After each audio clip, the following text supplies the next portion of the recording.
Tšau, ma tulin õue. Tibutab vihma, tegelikult hakkab vist päris palju sadama, aga sellest ei ole üldse hullu, sest mul on soe jope ja kummikud ja ma arvan, et sina peaksid ka otsima välja oma soojad riided ja tulema õue. Kui sa oled koolitükid valmis saanud, siis kasuta seda võimalust, et sa ei pea olema klassiruumis. Tavaliselt saad ju selle klassiruumis ja võib-olla õue saad siis, kui hakkab juba vaikselt pimedaks minema.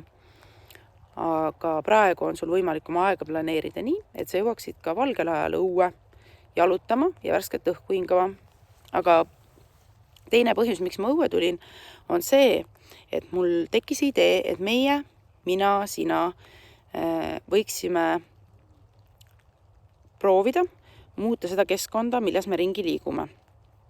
Et võib-olla on see väike küla või alev, sinu kodu ümbruskond, kus sa saaksid teha väikeseid muudatusi nii, et inimesed, kes selles keskkonnas ringi liiguvad, saaksid naeratuse näole ja tunneksid ennast selles päevas natukene rõõmsamana.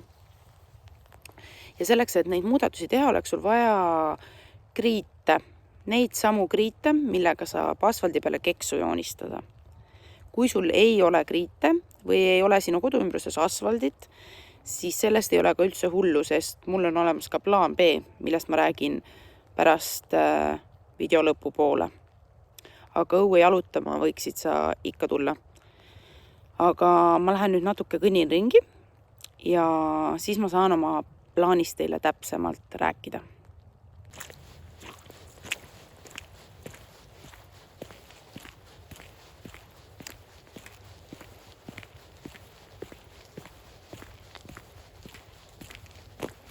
Ja ma leidsingi asfaldi.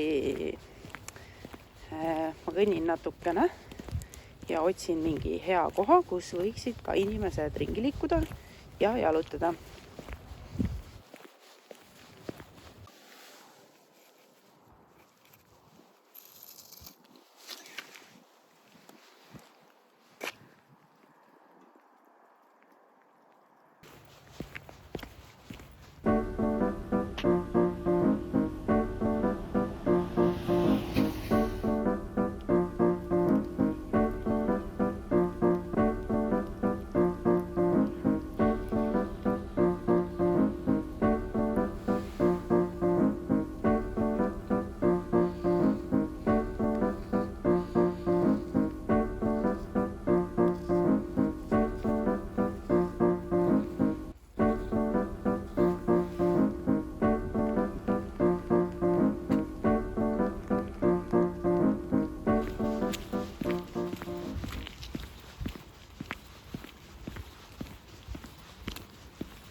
Aga kui sul ei ole kodu lähedal ühtegi asfalteed või ei ole sul kriite, millega asfaldi peale kirjutada, siis mine tee üks värskendav jalutuskäik ikkagi õues.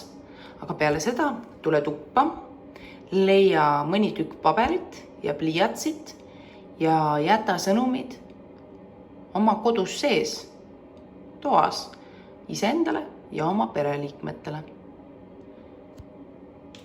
Näiteks